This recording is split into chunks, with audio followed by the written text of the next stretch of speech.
un compañero de ustedes que me hizo una pregunta, nada más que no supe de qué grupo, de los ejercicios de la guía. Me parece que el ejercicio 14 ya lo verifiqué y efectivamente está equivocado el resultado ahí en el ejercicio 14. Tiene que es 40 y debe de ser 4 en vez de 40. De todas formas, después corrijo con un correo o con un mensaje de WhatsApp para que todos lo sepan. Pero entonces el ejercicio 14 no es 40, sino 4. Permítanme un momentito antes de que se me termine de descargar el celular.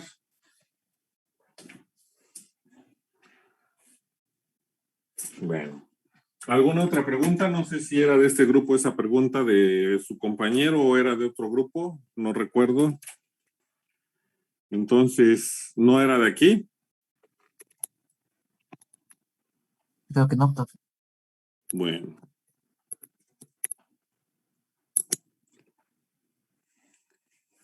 Entonces, vamos a continuar. Ya hicimos un ejercicio de respuesta forzada RL, nos faltaría hacer un ejercicio aquí en clase de RC, porque ya lo mandé en video. Y ahí les menciono que solo existen dos métodos para trabajar y reducir un circuito eléctrico. Uno de ellos es Thevenin, una vez que quitamos la carga, y el otro método es intercambio de fuentes. Recuerden que por estar trabajando en circuitos en el tiempo, lo que queremos es que máximo en tiempos mayores que cero solo tengamos en este caso, una resistencia, un capacitor y una fuente de excitación. ¿Por qué? Porque si ustedes ya vieron los videos de respuesta forzada RLC y además aquí analizamos la respuesta libre RLC, las ecuaciones diferenciales de segundo orden se van complicando. Si de una ecuación homogénea es un poco complicado, una ecuación no homogénea es más complicado.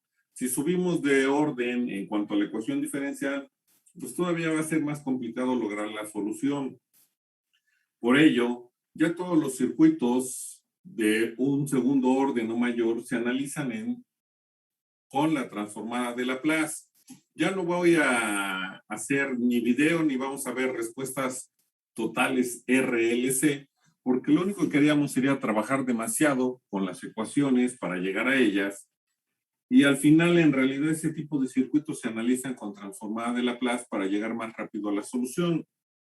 Lo hice aquí para que ustedes tuvieran una referencia de qué es lo que pasa y cómo se va complicando la solución debido a las ecuaciones diferenciales que hay que resolver. Pero ya no lo vamos a hacer para respuesta total. La respuesta forzada la voy a terminar con los videos. Espero terminarlos de subir entre hoy y mañana para que ustedes tengan las referencias necesarias para trabajar. El que lo quisiera hacer por cuenta propia, la respuesta total con ecuaciones diferenciales, adelante. Ya tienen todas las herramientas necesarias. ¿A qué me refiero? Ya llevaron cursos de ecuaciones diferenciales como para que sepan qué hay que hacer con las ecuaciones diferenciales de segundo orden y no homogénea, álgebra, y además aquí ya con todos los conceptos que se estuvieron analizando ya pueden resolverlos. Entonces, la respuesta total RLC ya no la vamos a ver más que en el dominio de Laplace. Quien quiera hacer respuestas forzadas, totales, perdón, RLC, adelante. Y no la vamos a ver aquí en clase porque consumíamos demasiado tiempo nada más para llegar a los resultados. Ya hice los videos, me falta de respuestas con raíces reales e iguales y raíces complejas y conjugadas, que yo espero subirlas entre hoy y mañana los videos para quien tenga dudas los pueda analizar. Bueno, ¿preguntas o dudas? No, profe. No, No, bueno. profe. Vamos a continuar entonces. Vamos a ver esta respuesta forzada y en este caso el enunciado dice: del siguiente circuito eléctrico determinar el valor de la corriente, el voltaje en la resistencia y el voltaje en el capacitor. Ya mencioné, y lo mismo sucede para la respuesta total, los dos únicos teoremas que nos permiten reducir los circuitos para que sea más simple trabajar Pues es el teorema de Thevenin, porque estamos trabajando con respuestas de circuitos RL, RC serie. Si fuera paralelo, pues sería el teorema de Norton, pero como estamos con serie, pues sería el teorema de Thevenin. Y la otra sería intercambio de fuentes, ya que intercambio de fuentes me permite ir reduciendo las fuentes de voltaje si me quedan en serie y las resistencias en serie, y al hacer intercambios, pues reducir fuentes de corriente si quedan en paralelo y resistencias en paralelo hasta el final tener una sola resistencia, un solo capacitor y una sola fuente de excitación, que por estar trabajando con circuitos serie nos conviene que sea de voltaje. Entonces, esos son los únicos dos teoremas que podemos usar para reducir nuestro circuito, repito, por ser un circuito serie. Si fuera un circuito paralelo, seguiría siendo intercambio de fuentes, pero ahora teorema de Norton. Y entonces, con el circuito que está en el pizarrón, ¿cuál teorema podemos aplicar que nos permita reducir el circuito? Podemos aplicar intercambio de fuentes o Thevenin, pero por lo que tenemos ahí, ¿con cuál iniciaríamos para tratar de simplificar el circuito para tener una sola resistencia, un solo capacitor y una sola fuente de excitación que nos conviene sea de voltaje? Intercambio de fuentes. ¿Cuál sería la fuente que cambiaríamos?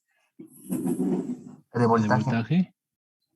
La de voltaje, así es. La de corriente no nos conviene porque no lograríamos reducir nada con esta parte del circuito, pero la de voltaje, si le cambiamos por una de corriente, pues sí nos permite reducirla. Nada más que detalle, como hay interruptores por procedimiento que ya se estableció, pues hay que analizar los tres tiempos. ¿Qué vamos a hacer? Bueno, pues empezamos en tiempos menores que 0, en donde circula corriente a través del capacitor.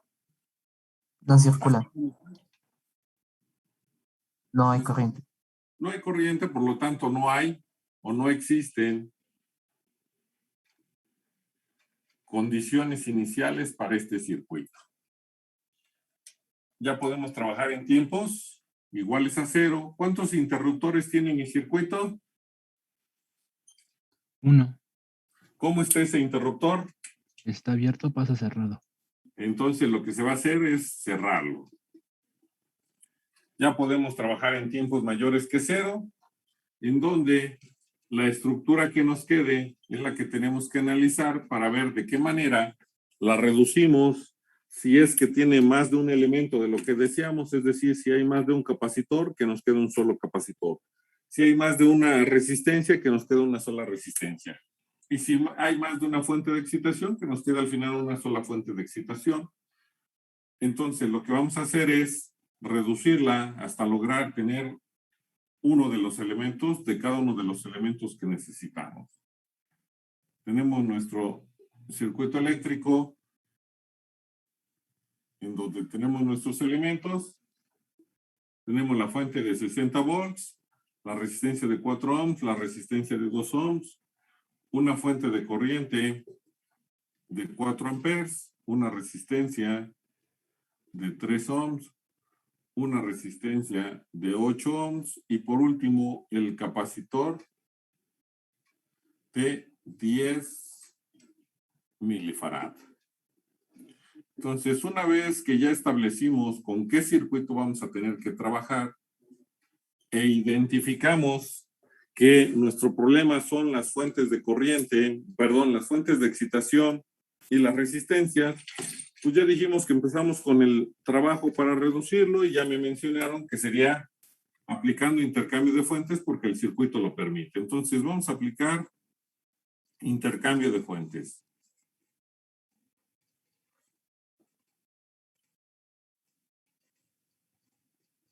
Y si iniciamos por aplicar intercambio de fuentes, quedamos que la fuente que nos convenía reducir o intercambiar, era la de voltaje. Detalle, nuevamente, cómo representemos las cosas no debe de ir en contra de lo que hay que hacer. Que yo escriba corriente de mi fuente de voltaje de esta manera, podría escribirlo a lo mejor con una X, podría decir que es un símbolo raro que podría estar de esta forma, si yo quiero, esto sería la corriente, o podría poner cualquier otra simbología que se me diera la gana para decir que es la corriente de mi fuente de voltaje. Lo que no puedo cambiar es la operación. ¿Qué voy a tener que hacer? Pues ya sabemos que es el voltaje de la fuente, que es 60, por la resistencia que está en serie, que aquí como tenemos dos que están en serie a la fuente de voltaje, las vamos a tener que sumar. ¿Y por qué las sumamos? Porque están en serie y son resistencias. Y entonces sería 60 por 6 y nos daría 400, perdón, ya ven cómo a veces comete uno errores por querer avanzar. ¿Es dirección? Corriente es la fuente de voltaje, que es 60, entre la resistencia equivalente, que es 4 más 2, nos daría 60 entre 6 es igual a 10 amperes. Lo que no podemos cambiar es que vamos a aplicar ley de Ohm y sería voltaje entre resistencia. Independientemente de cómo se simbolice, tendríamos que estar dividiendo 60 entre 6, 60 entre 6 y 60 entre 6. Y nos va a dar el mismo resultado. ¿Cómo lo estemos representando? Bueno, ya depende de cada quien. Podría ser hasta de cada idioma y podría ser hasta de cada país, según sea el caso. Y no nos vamos a preocupar por ello, porque nosotros tendríamos que adaptarnos primero cuando vayamos a trabajar y después ya a través de sugerencias, nunca de imposiciones, porque por desgracia somos humanos y lo que menos nos gusta es que nos impongan algo, aunque sea correcto, no nos gusta que nos los impongan, aunque sea correcto lo que hay que hacer.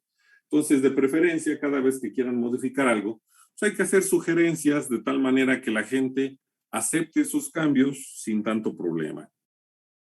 Entonces, ya tenemos nuestra corriente de la fuente de voltaje. ¿Qué vamos a hacer ahora?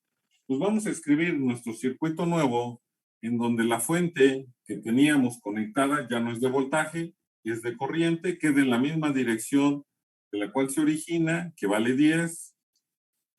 El equivalente de las resistencias que estaban en serie, ahora, que es 6 ahora, ya no va a quedar en serie, sino va a quedar en paralelo. Repito, ya sabemos que es 6. Tenemos después, a partir de aquí todo se queda, que era la fuente de corriente, que iba hacia abajo y valía 4, una resistencia de 3, la resistencia de 8 y el capacitor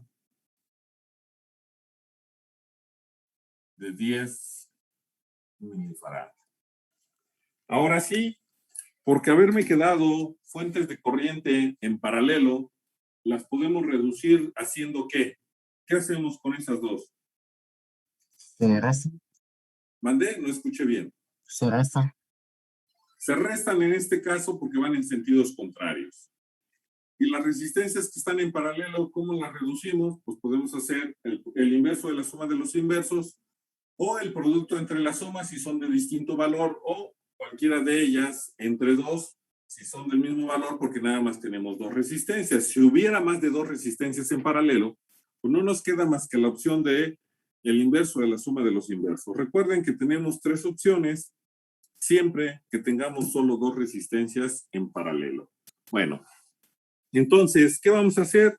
Pues empezamos por reducir estas fuentes y decimos que la corriente equivalente, porque voy a tener que hacer una resta, y ya les mencioné que siempre consideramos como positiva la de mayor valor, que en este caso es la de 10, y la otra se la restamos para no tener valores negativos y nos va a quedar de 6 amperes. Como tenemos dos, vamos a aplicar el producto entre la suma. Tenemos una resistencia equivalente que va a ser igual a 6 por 3 entre 6 más 3. ¿Cuánto da eso, por favor? 2 ohms. Entonces ya tenemos el circuito que nos quedaría y por cuestiones de espacio, yo voy a omitir ese paso, pero ustedes de preferencia, para que no empecemos de qué pasó, pues cuando la pasen a su libreta, hagan todos los pasos que hacían falta. Yo los voy a omitir entre comillas porque se los estoy diciendo, nada más que por cuestión de espacio no voy a escribir todas las operaciones. ¿Qué significa? Que ya me quedaría una fuente de corriente que va en esta dirección porque es la que predominó positiva y una sola resistencia en paralelo, que para poderla reducir con esta voy a aplicar otro intercambio y entonces tendría yo que el voltaje de mi fuente de corriente va a ser igual a la corriente de la fuente, que es 6, porque esa es la que nos quedaría una vez que se hizo la reducción, por la resistencia equivalente de estas dos que están en paralelo, que es 2. Y eso nos va a dar un voltaje de 12 volts. ¿Qué va a suceder?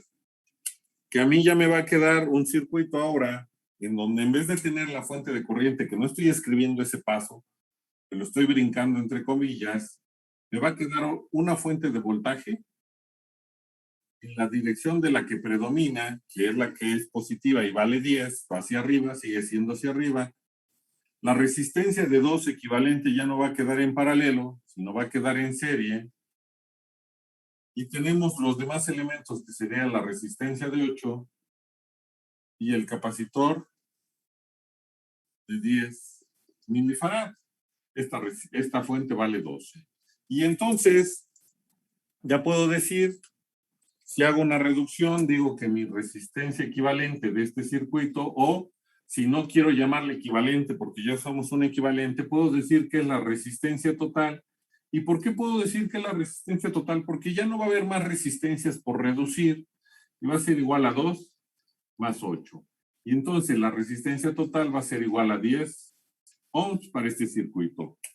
Y por lo tanto, ¿qué logramos? Pues ya tener el circuito que queremos para trabajar. ¿Cuál es ese circuito? Que si yo voy apenas a encontrar las ecuaciones que me permitan resolver este tipo de circuitos, pues solo me debe de quedar una fuente de excitación de voltaje, porque es un circuito serie de 12 volts. Una resistencia conectada en serie a esa fuente, que en este caso es de 10 ohms, y un capacitor también conectado en serie a mi resistencia y a mi fuente de excitación, que vale 10 milifarad.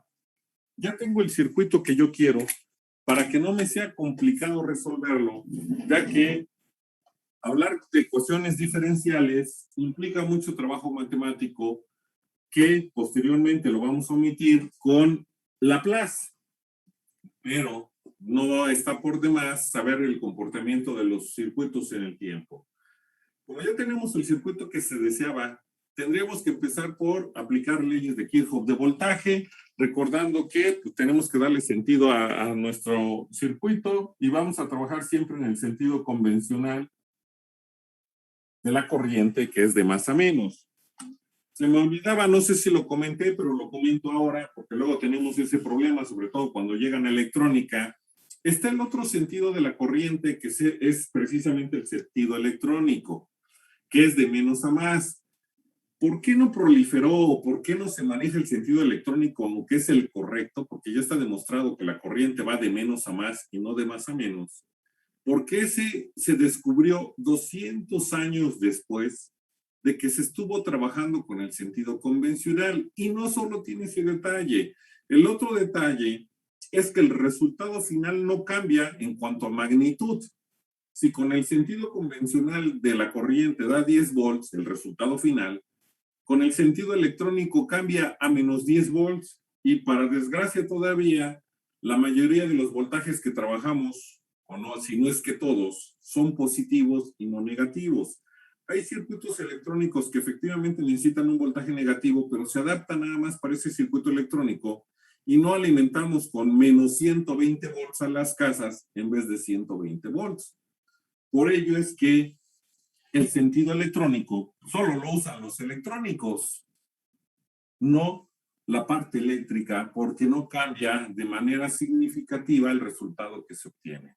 Por eso es que no es tan común, más que cuando llegan a electrónica, luego al hacer el análisis empezamos porque es que ¿por qué le da a ellos negativo si debería de ser positivo? Ah, pues nada más cambiaron el sentido de, o cuando vean libros en los cuales ustedes al hacer el proceso dicen, bueno, es que yo los estoy viendo positivos y aquí los escribieron negativos, porque cambiaron el sentido. En vez de trabajar con un sentido convencional de la corriente, que es de más a menos, están trabajando con el sentido electrónico de la corriente, que es de menos a más, pero vamos a llegar al mismo resultado, que es la peor desventaja que tuvieron los electrónicos, y por ello no domina el sentido electrónico, sino el sentido convencional, porque repito, después de 200 años, querer cambiar algo les costó trabajo, y más aún cuando no hubo un cambio significativo en los resultados. Simplemente era de signo y no de magnitud.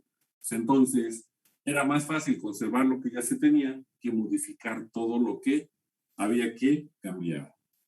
Bueno, ¿preguntas o dudas? Todo bien, maestro. Todo bien. Bueno, entonces, dicho lo anterior, tendríamos que empezar con lo que ya dije, ecuaciones, primero aplicar leyes de Kirchhoff de voltaje, escribir las ecuaciones integrales, en este caso porque es un capacitor.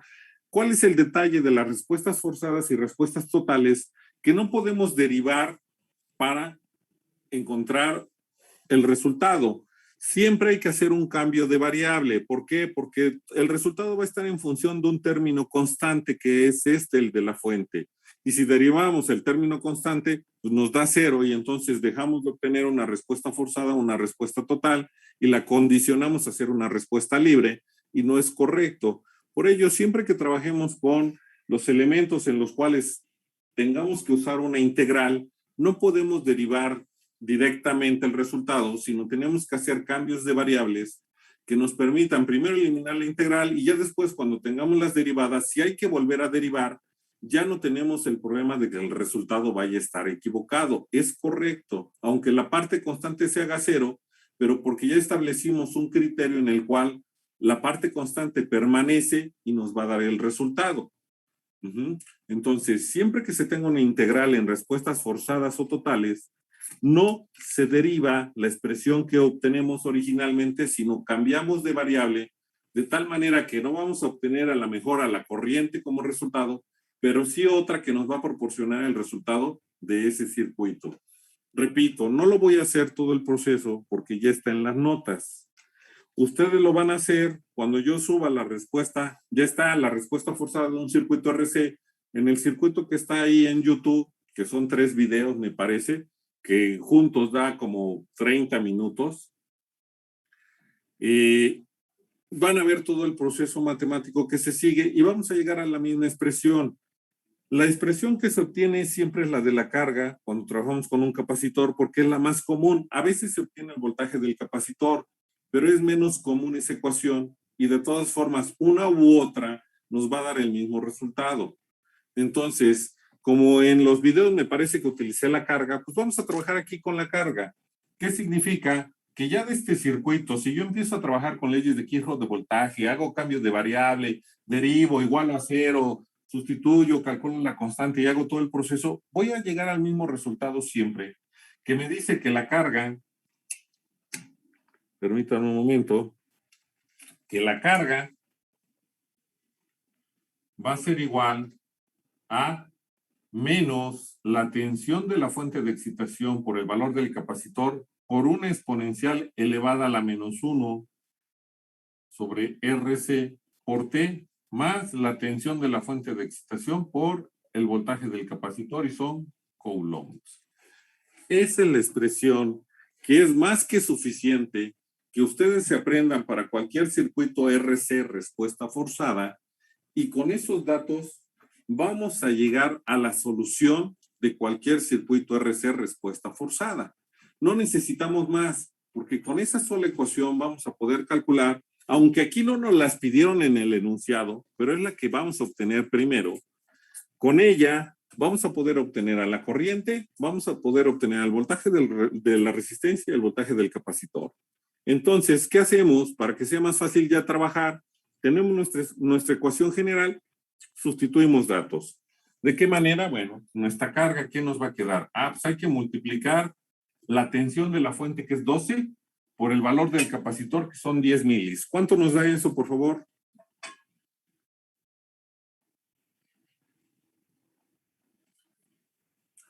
0.2.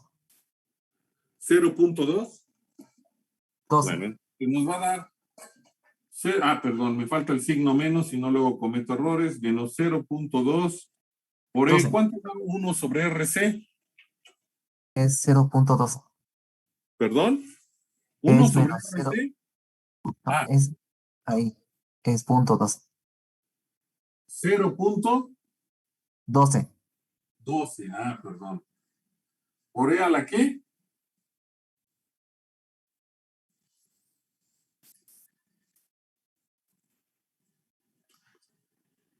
¿Cuánto da 1 sobre RC? A la menos 10. A la menos 10t. Más punto 12. Detalle. Siempre que tengamos una ecuación, háblese sobre todo de respuesta forzada y respuesta total, con un término constante, ese término constante es al que vamos a aspirar o el único que podemos lograr obtener en tiempos mayores. ¿A qué me refiero? Cuando tengo esta expresión y si el tiempo tiende a infinito, ¿qué le va a pasar al exponencial? ¿Cuánto vale?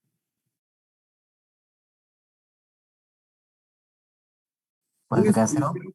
Va a valer 0. Entonces, todo este término se hace 0 y nos queda el término constante, que es decir, nos está indicando que únicamente vamos a poder obtener como carga máxima en el capacitor en cuanto a Coulomb, 0.12 Coulomb. No vamos a poder lograr más porque está condicionado al valor de la fuente de excitación y con esta fuente es el máximo valor de Coulombs que podemos lograr como carga.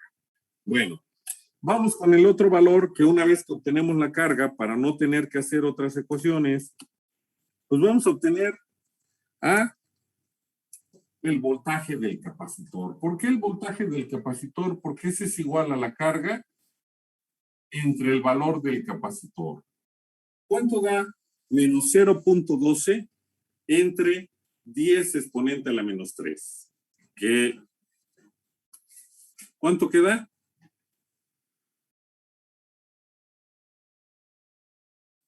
Menos 12. ¿Menos qué? 12. 12 por E a la menos 10t más 12, pero ya son volts. Y nuevamente, a veces dicen, es que no sabemos si estamos bien, pues hay que analizar lo que va a pasar. El valor máximo que se puede cargar el capacitor una vez que ya se establece los datos, pues es el voltaje de la fuente de excitación que tenemos, que es 12. Y eso lo vemos aquí de nuevo. Cuando el tiempo tiende a infinito, ¿cuánto va a valer la exponencial? 0. 0. Desaparece este término y únicamente nos quedan los 12 volts que nos puede proporcionar la fuente. ¿Y por qué? Recuerden que un capacitor, cuando ya se carga y trabajamos a corriente directa, se comporta como ¿qué? Circuito abierto. Circuito abierto. Y si yo tengo un circuito abierto aquí, pues únicamente puedo medir el voltaje de la fuente, que sería el voltaje del capacitor y serían 12 volts. Entonces, estamos correctos en todo ello. Y ya les mencioné que siempre que tengamos una ecuación en respuesta forzada y también va a suceder en respuesta libre, en donde haya un término constante, ese va a ser el valor al cual podemos llegar cuando mi tiempo sea infinito, o dicho de otra manera, el valor que lleguemos a 5 constantes de tiempo va a ser un 99% o más del 99% de este valor, que es más que suficiente para que funcione el circuito. ¿Por qué no hay que preocuparnos a veces, a reserva de que de veras sea muy exacto, que son equipos muy especializados, pero tienen que cumplir hasta con condiciones de temperatura, pero de otra manera no tenemos problema? Digo, y ustedes lo ven en su casa, se supone que teóricamente en su casa deberían de recibir solamente 120 volts para que todos los equipos funcionen, y si ustedes miden el voltaje, nunca tienen 120 volts, siempre están arriba. ¿Cuál es ese porcentaje arriba y abajo que todos los equipos soportan? Está comprobado que es un 10%.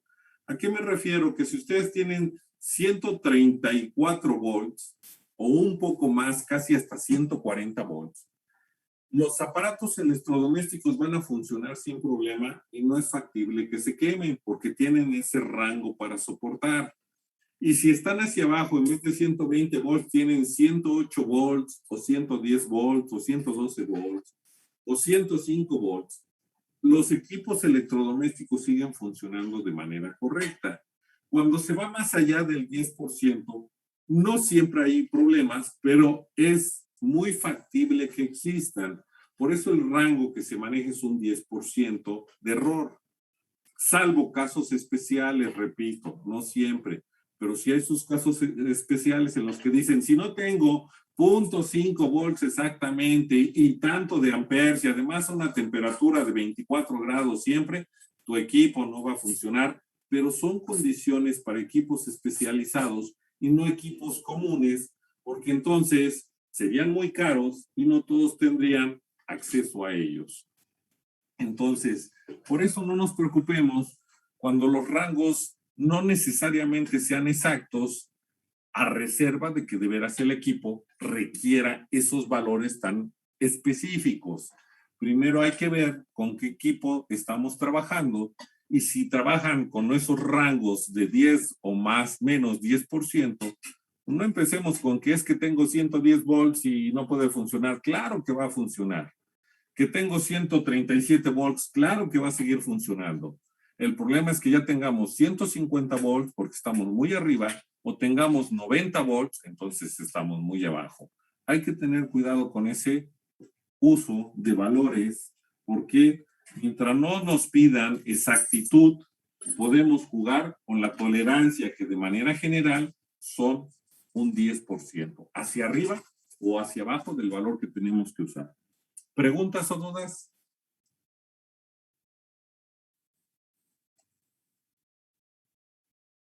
No, profe. Todo bien, No. maestro. Bueno, ya tenemos entonces el voltaje del capacitor y estamos partiendo de un solo dato que obtuvimos primero. Para continuar, pues vamos a trabajar con uno que entre comillas nos daría lata, que sería la corriente.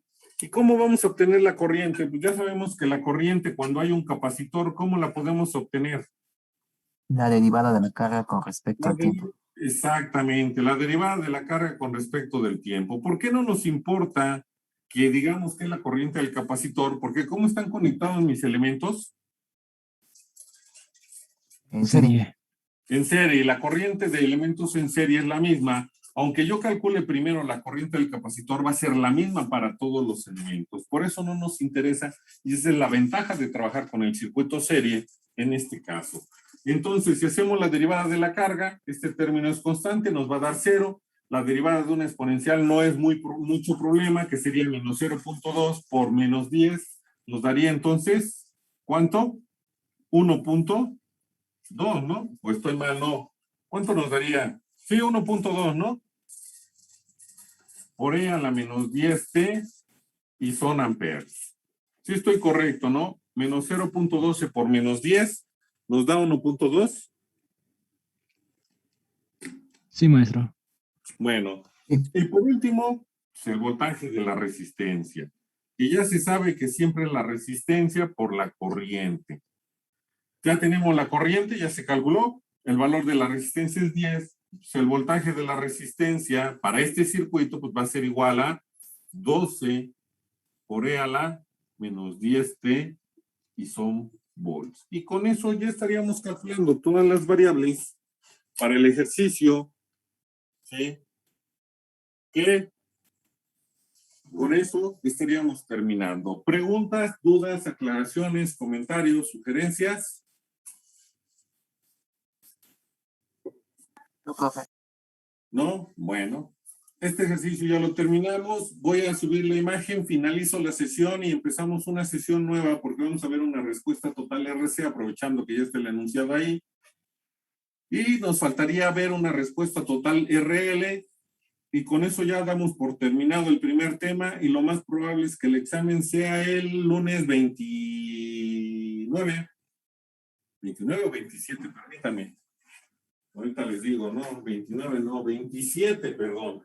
27 de septiembre.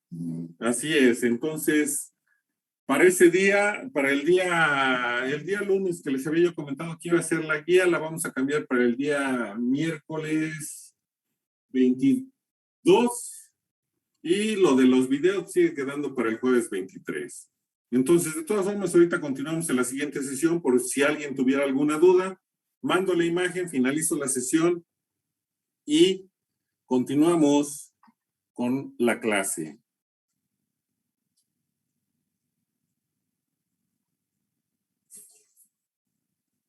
Los videos. Perdón, ¿para qué día qué? Los videos. Para el jueves 20, déjenme ver el día para que no me equivoque yo y luego empecemos con que ese día no había clase, 23, jueves 23.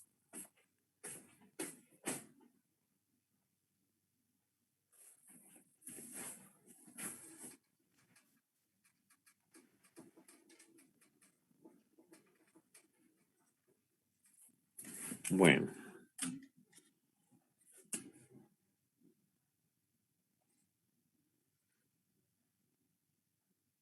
Ah, no, ya sé cómo lo vamos a manejar.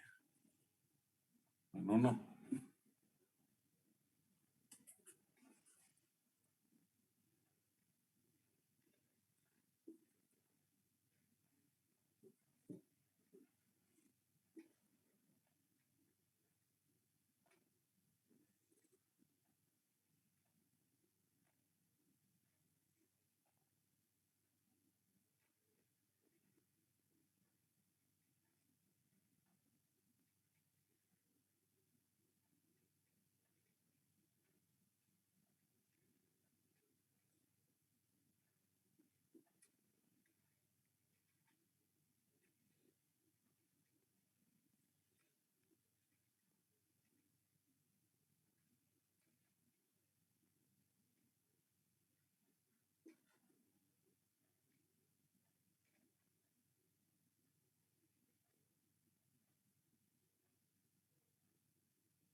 Bueno, creo que ya está todo.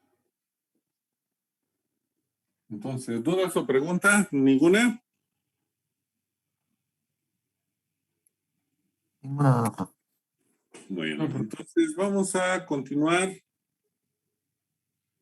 Y tenemos entonces ese circuito en donde vamos a calcular nuevamente la corriente, el voltaje en la resistencia y el voltaje en el capacitor para tiempos mayores que cero. Recuerden que siempre que el enunciado diga tiempos mayores que cero, hablando de circuitos en el dominio del tiempo, no podemos tener más de una resistencia, más de una bobina, más de un capacitor y más de una fuente de excitación. Si fueran respuestas totales, hablando de, por eso repito, hablando de tiempos mayores que cero. Si hablamos de respuestas libres, de respuestas totales y forzadas, sería esa situación.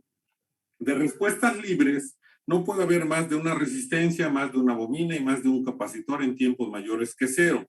Por eso siempre es importante identificar en el enunciado qué nos están pidiendo, para no cometer errores en los cálculos, porque existen circuitos en los cuales les piden datos para tiempos menores que cero y datos para tiempos mayores que cero. Y hay que tener en cuenta esas situaciones. Después en la clase, que es mucho más fácil trabajar, vamos a hacer ese tipo de circuitos para que ustedes vean las diferencias y cómo calculamos una y otra situación.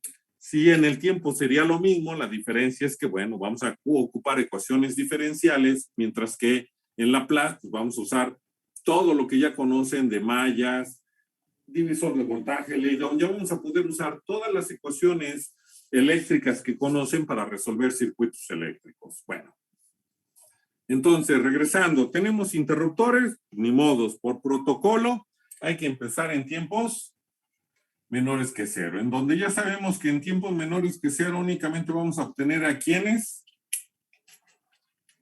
el valor de quién.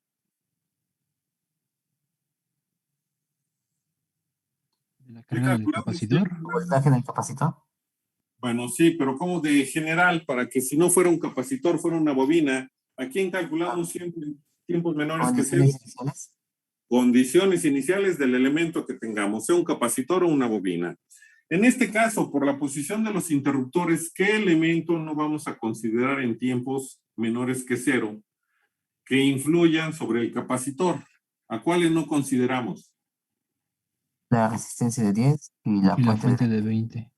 Así es, esos dos elementos, al menos para tiempos menores que cero, no intervienen. Esa es una. La otra, ¿cómo se comporta el capacitor únicamente en tiempos menores que cero? Que si lo vemos, este circuito no sabemos si tenía un día, 20 minutos, 2 horas, 48 horas, lo que haya tenido, pero ya permitió que el capacitor se cargara y estamos trabajando a corriente directa. ¿Cómo se comporta el capacitor a corriente directa? ¿Circuito abierto?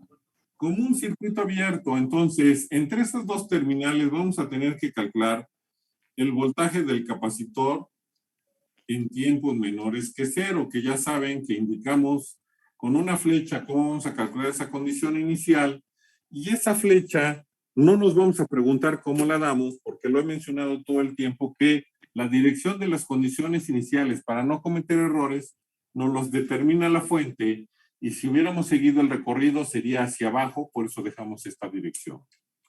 La otra, hay que calcular el voltaje entre estas dos terminales, porque eso me indica la flecha, pero a la vez esta flecha me dice, empiezas aquí, porque aquí está la dirección, y vas a circular por el circuito, por donde tú quieras, por los elementos que quieras, y tienes que llegar hasta la otra terminal, y por los elementos que pases vas a tener que calcular el voltaje.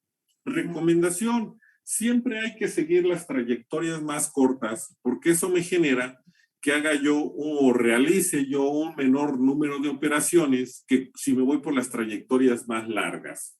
Por lo tanto, si yo empiezo en la terminal de arriba para llegar a la terminal de abajo por el circuito, ¿por qué elemento me conviene pasar nada más para calcular su voltaje y obtener la condición inicial del capacitor?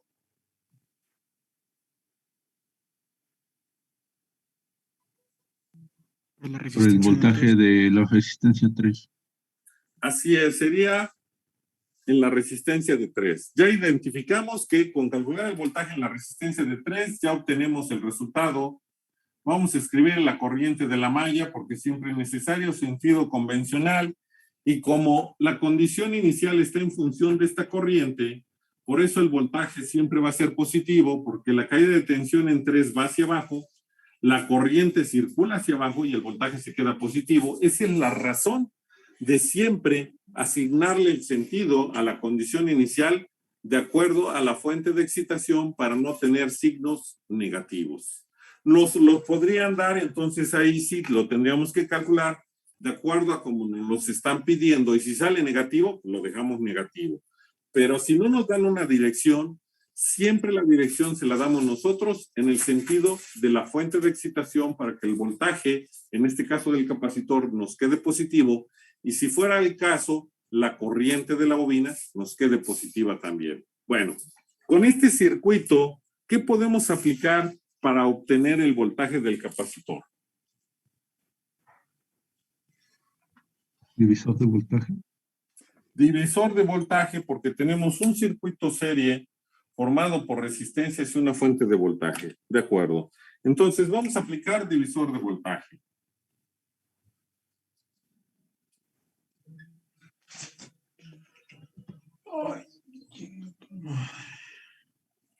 Y ya se sabe que el divisor de voltaje es una expresión que se deben de aprender, y en este caso sería el voltaje del capacitor en tiempos menores que cero va a ser igual a un cociente o una división en donde siempre en el numerador va el voltaje que conocemos, o en este caso de la fuente, que es 80, por el elemento donde deseamos conocer el voltaje, que es una resistencia de 3, entre la suma de las resistencias, que es 2 más 3.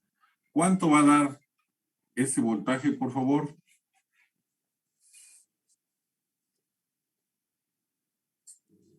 $48. ¿Cuánto? 48. Bueno, entonces tendríamos 48 volts como condición inicial. Como ya calculamos la condición inicial, ya no hay otra cosa más que hacer en tiempos menores que cero. Y podemos trabajar en tiempos iguales a cero. En donde, ¿qué vamos a hacer? Cambiar de posición los interruptores. El interruptor 1 está, ¿cómo? Cerrado. ¿Qué le vamos a hacer? Se abre. El interruptor 2, ¿cómo está? Abierto. Y por lo tanto, ¿qué le vamos a hacer? Se cierra. Así es. Eso es todo lo que vamos a hacer en tiempos iguales a cero. Y ya podemos trabajar en tiempos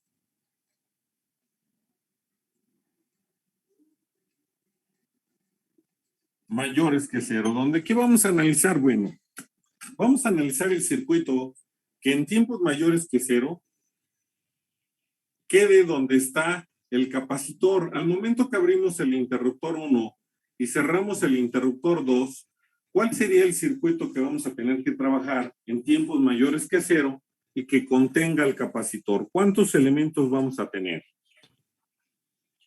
Serían 3, el capacitor de 20 milifaradios, la resistencia de 10 y la fuente de 20. Pues el capacitor de 20 milifarads o faradios. La resistencia de 10 ohms y una fuente de voltaje de 20 volts de corriente directa. Bueno, como ya tenemos lo que se requiere, en este caso, para ventaja nuestra, pues no hay que estar haciendo reducciones o aplicar intercambio de fuentes para reducir el circuito o aplicar Thevenin para reducirlo o si fuera necesario Norton para reducirlo. Por lo tanto, ya podemos trabajar con el proceso que se seguiría, que ¿cuál es? Pues escribir leyes de Kirchhoff de voltaje, como tenemos una integral debido a que tenemos el voltaje del capacitor, hacer un cambio de variable, empezar a hacer todo el proceso de derivar, igualar a 0, sustituir, encontrar el valor de la raíz, después el valor de la constante, por ser una respuesta de primer orden no homogénea la que vamos a obtener. Entonces la solución homogénea, después la solución particular, calcular las constantes, sustituir datos y llegamos al resultado. Eso no lo vamos a hacer porque ya está en las notas. Sí lo van a hacer ustedes en el primer ejercicio, pero tienen todo y además voy a hacer todavía unos videos por si hay algo que aquí se pierda, puesto que nada más les mando la imagen. En los videos recuerden todo lo que les mencioné porque lo voy a volver a repetir de una u otra forma, pero lo voy a repetir. Entonces, ¿qué vamos a llegar? Pues de nuevo, vamos a llegar a una ecuación que es la carga, que voy a obtener y me va a dar el resultado para cualquier respuesta total RC.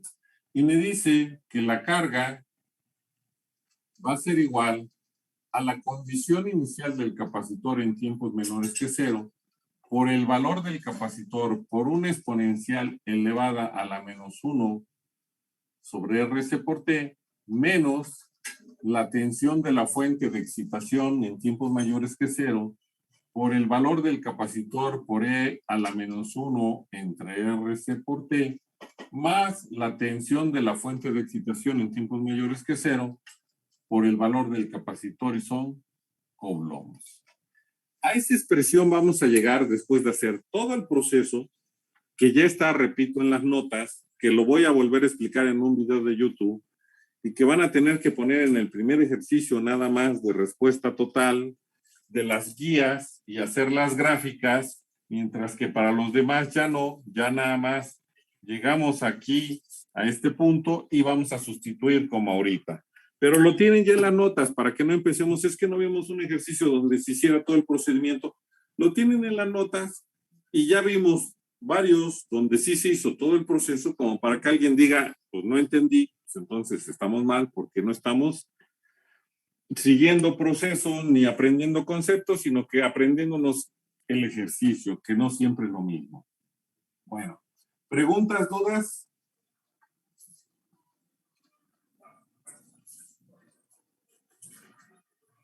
¿Alguna pregunta, alguna duda?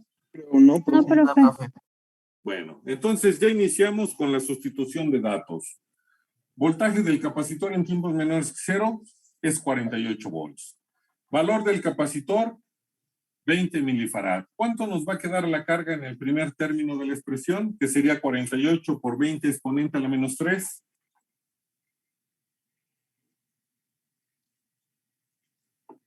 Punto 96. Punto 96.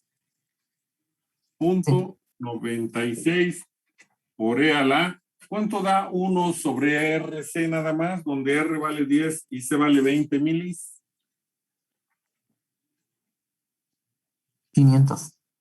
500 sería entonces menos 500T. Menos, ahora sería el valor de la fuente de excitación, que es 20, por el valor del capacitor que tenemos, son 20 milifarad. ¿Cuánto da 20 por 20 exponente a la -3? 0.4. 0.4. 4 o 40. Por E a la menos 1 sobre RC, que ya sabemos, perdón, que es 500 a la menos 500T, más 0.4 y son coulombs. Como tenemos términos similares, podemos reducirlos y nuestra carga nos quedaría al final 0.56, ya que sería 0.96 menos 0.40 por E a la menos 500T más 0.4. ¿Qué va a suceder? Que aquí, como mi capacitor trae una condición inicial mayor a la de la fuente de excitación que me queda en tiempos mayores que 0, tenemos valores superiores o valores mayores al que podríamos lograr, que sería 0.4 coulombs, cuando lo vamos a lograr cuando el tiempo sea infinito, pero antes no. Antes vamos a tener un valor mayor. ¿Por qué sucede esto? Bueno, pues es una de las aplicaciones que se hace con los RLC, porque en muchas ocasiones, es más, si ustedes me enviaron las aplicaciones, pues ya se dieron cuenta de qué pasaba. A veces se necesitan corrientes altas y voltajes altos que no podemos lograr de manera directa. ¿Quién nos ayuda a lograr un voltaje en exceso? Pues es el capacitor. Dependiendo de su valor del capacitor, podemos elevar, a pesar de recibir solo 120 volts, podemos hacer que se eleve el voltaje tanto que nos permita que al mismo tiempo que se eleva el voltaje, se eleve la corriente para que pueda funcionar correctamente un circuito. ¿Dónde es una aplicación real de esto? Bueno, pues en todos los motores. Recuerden que un motor tiene un motor eléctrico, claro está, estamos hablando de circuitos eléctricos. Un motor eléctrico a corriente directa y alterna tiene un par de arranque muy alto, es decir, demandan mucha corriente.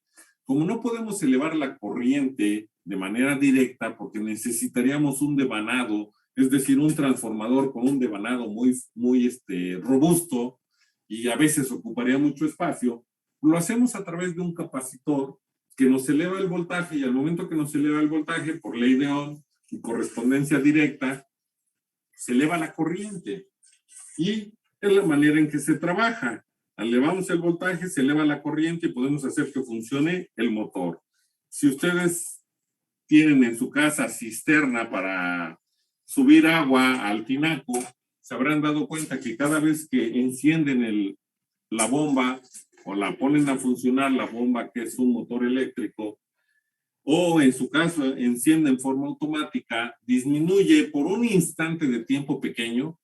Si tienen un foco encendido o la televisión encendida, como que tiene un pequeño brinco, porque la televisión como que no se ve o se mueve la imagen, o el foco disminuye de intensidad debido a la demanda de corriente que tiene ese motor. Pero ¿qué pasa después de un instante de tiempo? Todo regresa a la normalidad porque ya cumplió su función.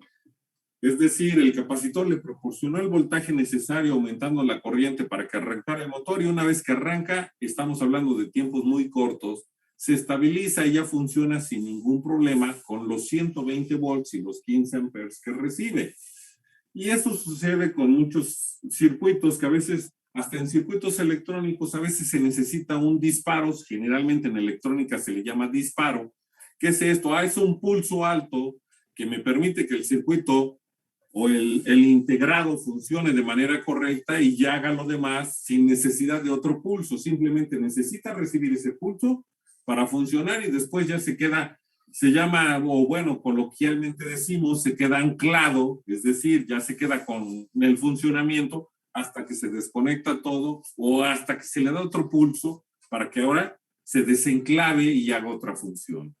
Entonces, son las formas en que se trabaja y se usan los capacitores y las bobinas. Por eso les hacía yo mención al inicio de clase de quien me consiguiera un circuito electrónico que de veras no tuviera ninguna bobina o ningún capacitor o ninguna resistencia, pues todo el grupo sacaba 10.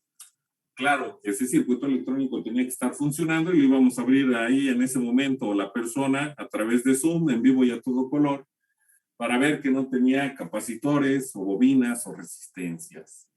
Y bueno, como no creo que lo hayan logrado ni lo logren, por eso lo digo, porque de otra manera pues no lo diría ya que todos pasarían con 10. Bueno, entonces esas son las aplicaciones que tienen. Ya logramos la carga, nuevamente, ¿cómo logramos lo demás?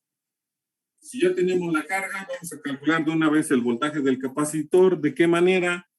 Pues ya se sabe, el voltaje del capacitor va a ser igual a la carga entre el valor del capacitor. ¿Y cuánto nos queda el voltaje del capacitor, por favor?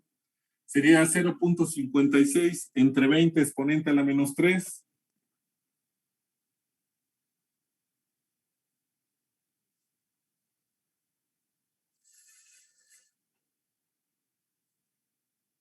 ¿Cuánto da? 0.56 entre 20 exponente a la menos 3. 28. 28. ¿28? No, sí, perdón, olvídenlo, ya sé por qué. 28, ahorita, después corrijo, pero ahorita no hay problema. Por E a la menos 500t. Y 0.4 entre 20 exponente a la menos 3.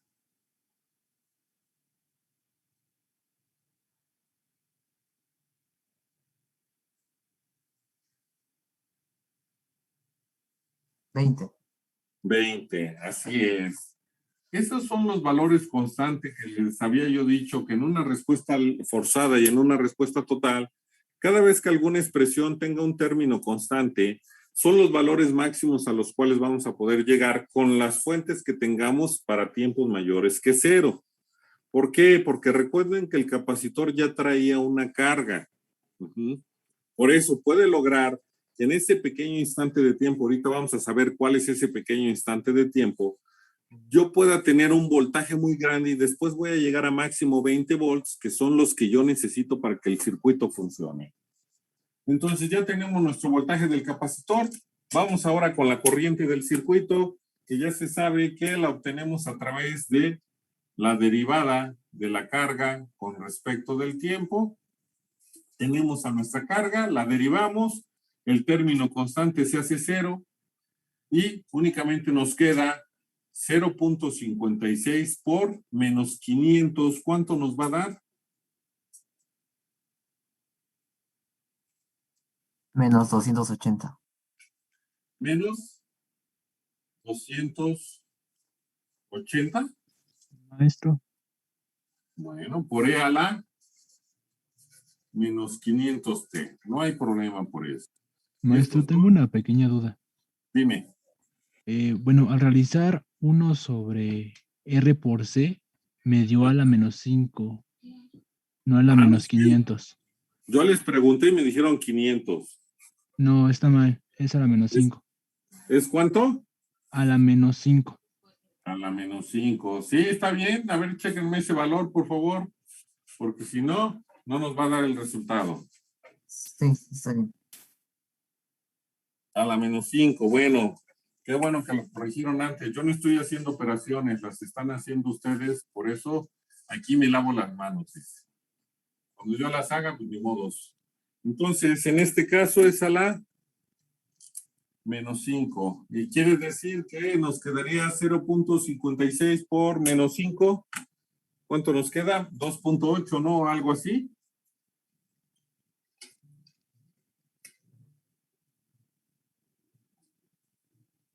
$0.56 por menos 5.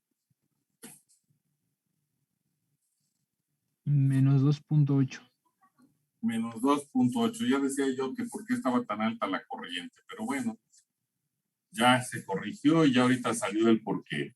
Bueno, y por último, el voltaje en la resistencia. El voltaje en la resistencia, que ya sabemos que siempre es la resistencia por la corriente, quiere decir que el voltaje en la resistencia, para nuestro caso, pues va a ser 2.8 por 10, pues va a ser menos 28 por E a la menos 5t y son volts. Ya tenemos todos los valores de las variables que había que calcular. Y entonces, ¿hay alguna duda o pregunta en este momento?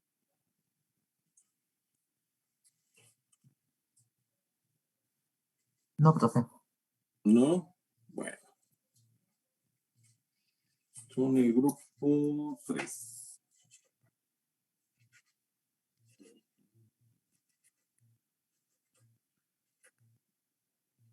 Ya envié la imagen y entonces continuamos. ¿Qué sucede? Voy a borrar aquí, ya no lo necesitamos. La parte de abajo sí todavía, por eso la voy a mantener un rato. Pues que voy a tener que calcular mi constante de tiempo, que ya les mencioné que la constante de tiempo no cambia independientemente de la respuesta que se tenga. ¿Qué significa esto? Que la constante de tiempo para un circuito, para una respuesta libre, para una respuesta forzada y para una respuesta total, para un circuito RC es la misma. Y ya se sabe que la constante de tiempo es R por C nada más y son en segundos. ¿Cuánto da la constante de tiempo para este caso que es R que vale 10 y C que vale 20 milis?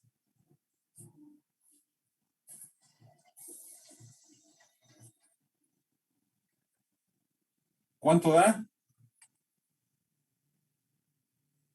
10 por 20 exponente a la menos 3. 0.2. 0. Punto ¿qué? 2.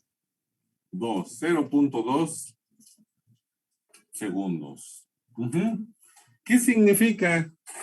Bueno, pues ahorita lo vamos a analizar con calmita después de hacer nuestra tabulación. Entonces ya sabemos que vamos a ir siempre, no importa la respuesta, si es libre, si es forzada, si es total, únicamente la vamos a hacer hasta 5 constantes de tiempo, porque se demostró que en todas las respuestas a 5 constantes de tiempo se tenía ya el resultado que se deseaba. Entonces, por ello, no vamos a hacer más, porque nunca podríamos terminar, ya que para obtener el resultado tal y como se pide, tendríamos que tener un tiempo infinito, tiempo que no vamos a poder vivir, entonces no lo podríamos obtener. Tenemos el tiempo, que ya sabemos que es en segundos, la corriente, que ya sabemos que es en amperes, el voltaje de el capacitor, que es en volts, y el voltaje en la resistencia, que también es en volts. Tenemos que va a ser en un tiempo igual a 0, una constante de tiempo, 2 constantes de tiempo, 3 constantes de tiempo, 4 constantes de tiempo y 5 constantes de tiempo. ¿Cuánto nos va a dar la corriente? Que aquí está su expresión. Si el tiempo vale 0, ¿con qué valor de corriente vamos a empezar? Si el tiempo vale 0, ¿cuánto nos da la corriente? Menos 2.8. Menos 2.8. Si el tiempo vale 0, ¿cuánto nos va a dar el voltaje del capacitor?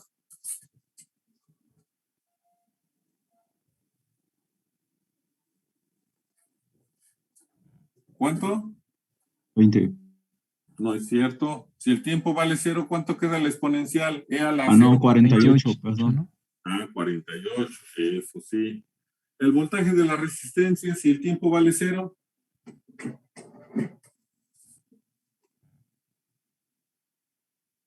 Menos 28. Detalle, recuerden que tenemos este circuito que está aquí, que es serie.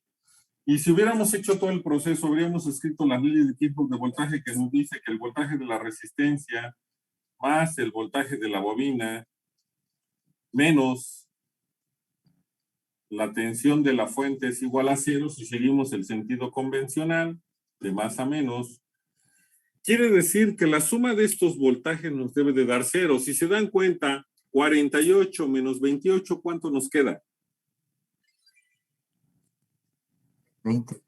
20 menos 20, ¿qué es lo que vale la fuente? ¿Cuánto nos va a dar? 0. 0, y eso se tiene que cumplir para todos los tiempos, empezando desde 0.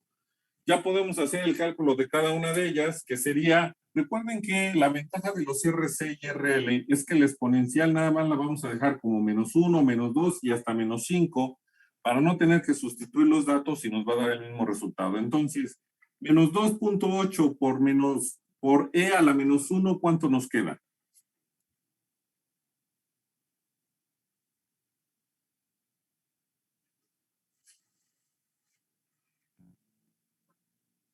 Menos 2.8 por E a la menos 1.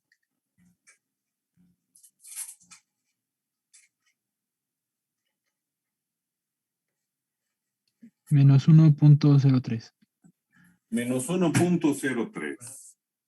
Por cuando tenemos dos constantes de tiempo, que sería menos 2.8 por e a la menos 2.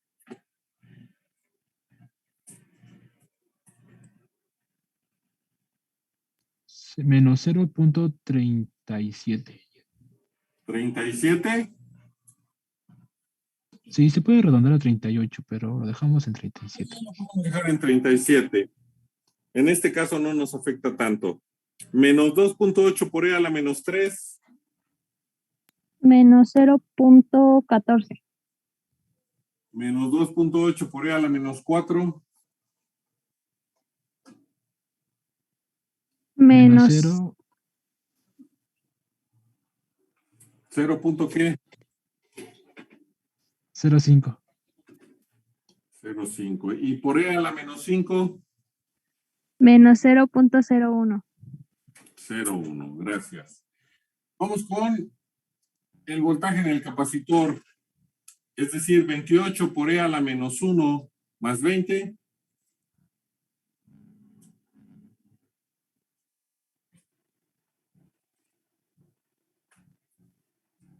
27.35. Sí, estaba yo haciendo mal. 27 punto ¿qué? 35. 28 por e a la menos 2 más 20.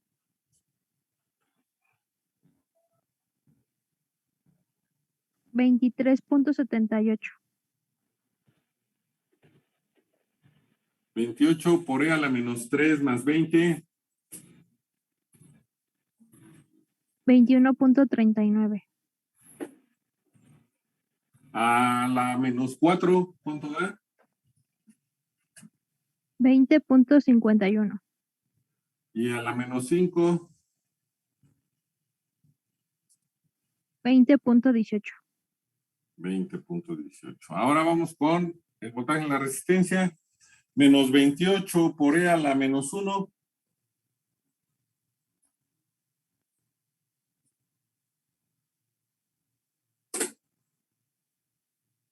Menos 10.30.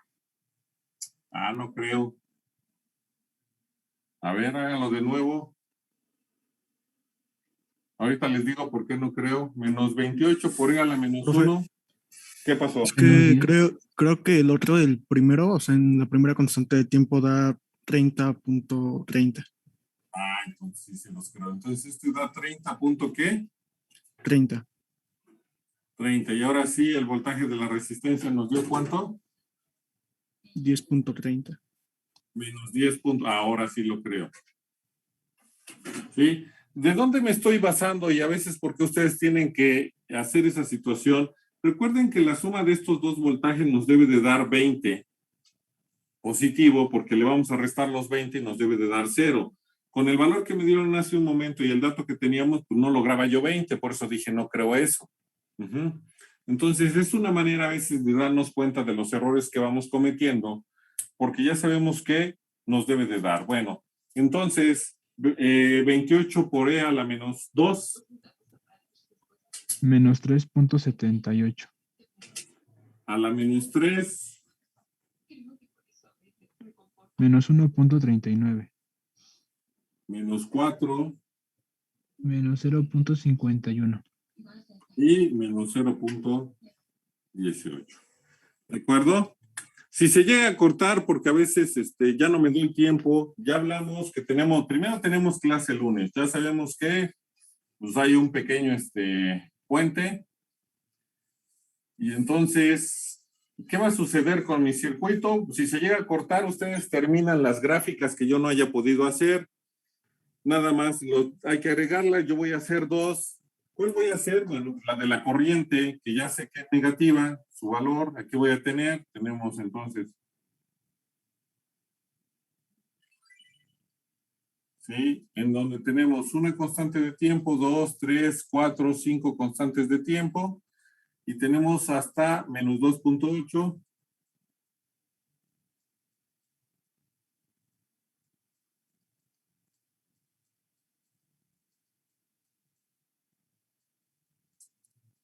¿Por qué voy a hacer solo dos gráficas? Porque recuerden que la corriente y el voltaje de la resistencia van a ser muy similares.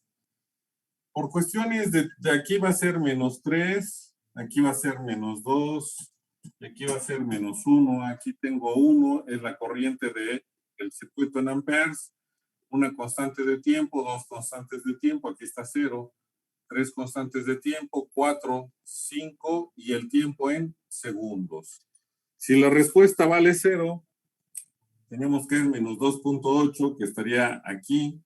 Si vale una constante de tiempo es -1.303, que sería aquí.